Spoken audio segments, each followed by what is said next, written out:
بسم اللہ الرحمن الرحیم۔ صلیب یا تصویر بنے کپڑے میں نماز پڑھے تو کیا نماز فاسد ہو جائے گی؟ اس کے متعلق ممانعت کا بیان۔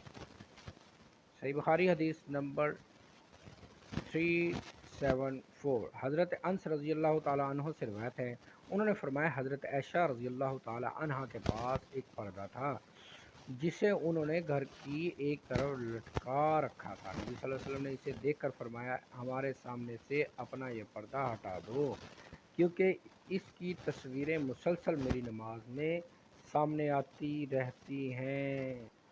صحیح بخاری حدیث نمبر 374۔ صحیح بخاری حدیث نمبر 374۔ نریٹر انس رضی اللہ تعالی عنہ، عائشہ رضی اللہ تعالی عنہ had a thin marked woolen curtain which, with which she had screened one side of her home. The Prophet said, "Take away this kiram of yours, as its pictures are still displayed in front of me during my Salah prayer.